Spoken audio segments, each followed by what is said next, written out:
بسم اللہ الرحمن الرحیم۔ السلام علیکم ورحمۃ اللہ وبرکاتہ۔ بچپن ہی سے حضرت فاطمۃ الزہرا نہایت متین اور تنہائی پسند تھی۔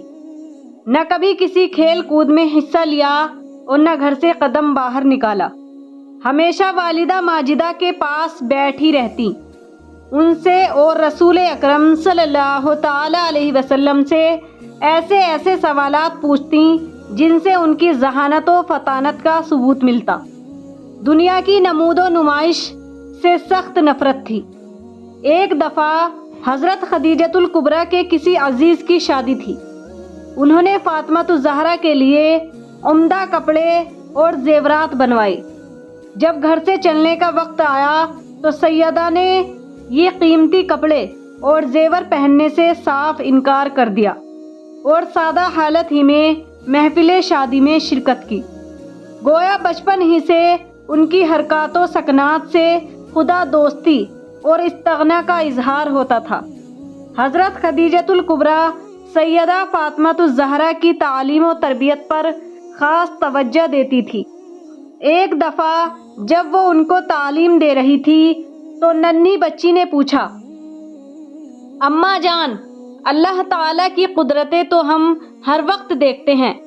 کیا اللہ تعالیٰ خود نظر نہیں آ سکتا؟ حضرت خدیجۃ الکبریٰ نے فرمایا، میری بچی،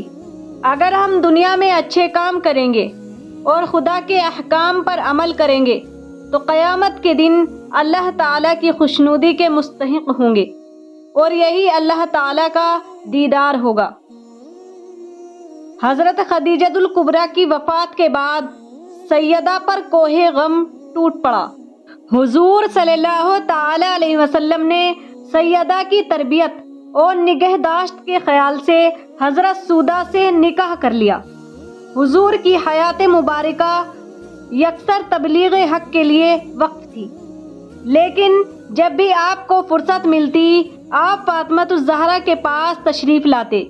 انہیں دلاسا دیتے اور نہایت قیمتی نصاحی سے نوازتے۔ تبلیغ حق کے جرم میں مشرکین رسول مقبول صلی اللہ علیہ وسلم کو بڑی تکلیفیں پہنچاتے،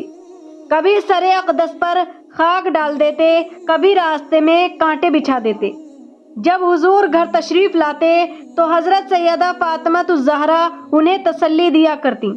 کبھی وہ خود بھی اپنے جلیل القدر باپ کی مصیبتوں پر اشکبار ہو جاتی۔ اس وقت حضور انہیں تسلی دیتے اور فرماتے، میری بچی، گھبراؤ نہیں، خدا تمہارے باپ کو تنہا نہیں چھوڑے گا۔ کفار مکہ خاندان بنو ہاشم کے انتقام اور لڑائی کے بھڑک اٹھنے کے خوف سے حضور صلی اللہ تعالی علیہ وسلم کو قتل نہیں کر سکے، لیکن طرح طرح کی تکلیفوں اور ایذا رسانیوں سے آپ صلی اللہ تعالی علیہ وسلم پر ظلم و ستم کا پہاڑ توڑنے لگے۔ چنانچہ سب سے پہلے حضور صلی اللہ تعالی علیہ وسلم کے کاہن ساحر شاعر مجنون ہونے کا ہر کوچہ بازار میں زوردار پروپگنڈا کرنے لگے۔ آپ صلی اللہ تعالی علیہ وسلم کے پیچھے شریر لڑکوں کا غول لگا دیا، جو راستے میں آپ صلی اللہ تعالی علیہ وسلم پر پھبتیاں کستے، گالیاں دیتے اور یہ دیوانہ ہے کا شور مچا کر آپ صلی اللہ تعالی علیہ وسلم کے اوپر پتھر پھینکتے۔ کبھی کفار مکہ آپ صلی اللہ تعالی علیہ وسلم کے راستوں میں کانٹے بچھاتے،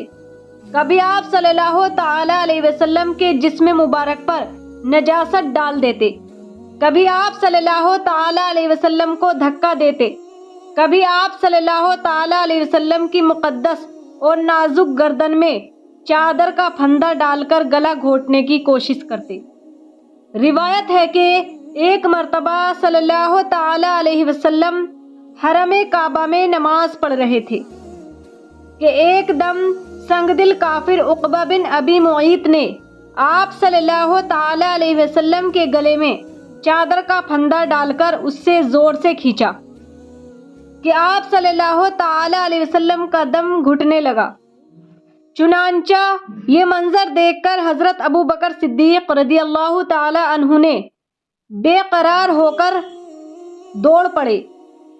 اور عقبہ بن ابی معیط کو دھکا دے کر دفع کیا اور یہ کہا کہ کیا تم لوگ ایسے آدمی کو قتل کرتے ہو جو یہ کہتا ہے کہ میرا رب اللہ ہے؟ اس دھکم دھکا میں حضرت ابوبکر صدیق رضی اللہ تعالی عنہ نے کفار مکہ کو مارا بھی اور کفار کی مار بھی کھائی۔ کفار آپ صلی اللہ تعالی علیہ وسلم کے معجزات اور روحانی تاثیرات و تصرفات کو دیکھ کر آپ صلی اللہ تعالی علیہ وسلم کو سب سے بڑا جادوگر کہتے۔ جب حضور صلی اللہ تعالی علیہ وسلم قرآن شریف کی تلاوت فرماتے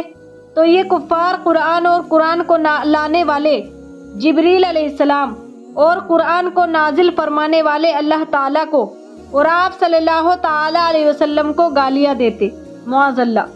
اور گلی کوچوں میں پہرا بٹھا دیتے کہ قرآن کی آواز کسی کے کان میں نہ پڑنے پائے، اور تالیاں پیٹ پیٹ کر اور سیٹیاں بجا بجا کر اس قدر شور و غل مچاتے کہ قرآن کی آواز کسی کو سنائی نہیں دیتی تھی۔ حضور صلی اللہ تعالی علیہ وسلم جب کہیں کسی عام مجمع میں یا کفار کے میلوں میں قرآن پڑھ کر سناتے یا دعوت ایمان کا واعظ فرماتے تو آپ صلی اللہ تعالی علیہ وسلم کا چچا ابو لہب آپ صلی اللہ تعالی علیہ وسلم کے پیچھے چلا چلا کر کہتا جاتا تھا کہ اے لوگو، میرا بھتیجا جھوٹا ہے، یہ دیوانہ ہو گیا ہے، تم سب لوگ اس کی کوئی بات نہ سنو۔ ایک مرتبہ حضور صلی اللہ تعالی علیہ وسلم ذوالمجاز کے بازار میں دعوت اسلام کا واعظ فرمانے کے لیے تشریف لے گئے اور لوگوں کو کلمہ حق کی دعوت دی تو ابو جہل آپ صلی اللہ تعالی علیہ وسلم پر دھول اڑاتا جاتا تھا اور کہتا تھا کہ اے لوگو، اس کے فریب میں مت آنا، یہ چاہتا ہے کہ تم لوگ لات و عزا کی عبادت چھوڑ دو۔ اسی طرح ایک مرتبہ جبکہ حضور صلی اللہ تعالی علیہ وسلم حرم کعبہ میں نماز پڑھ رہے تھے، عین حالت نماز میں ابو جہل نے کہا کہ کوئی ہے جو آل فلاں کے ذبح کیے ہوئے اونٹ کی اوجھڑی لا کر سجدے کی حالت میں ان کے کندھوں پر رکھ دے۔ یہ سن کر عقبہ بن ابی معیط کافر اٹھا اور اس اوجھڑی کو لا کر حضور صلی اللہ تعالی علیہ وسلم کے دوش مبارک پر رکھ دیا۔ حضور صلی اللہ تعالی علیہ وسلم سجدے میں تھے، دیر تک اوجھڑی کندھے اور گردن پر پڑی رہی اور کفار ٹھٹھا مارتے رہے اور ہنستے رہے اور مارے ہنسی کے ایک دوسرے پر گر گر پڑتے رہے۔ آخر بی بی حضرت سیدہ فاطمہ الزہرا جو ان دنوں ابھی کمسن لڑکی تھی آئیں اور ان کافروں کو برا بلا کہتے ہوئے اس اوجھڑی کو اپنے ہاتھ سے ہٹایا۔ حضور صلی اللہ تعالی علیہ وسلم کے قلب مبارک پر قریش کی شرارت سے انتہائی صدمہ گزرا اور نماز سے فارغ ہو کر 3 مرتبہ یہ دعا مانگی، اللہم علیکا بقریش، یعنی اے اللہ تو قریش کو اپنی گرفت میں پکڑ لے۔ پھر ابو جہل، عتبہ بن ربیعہ،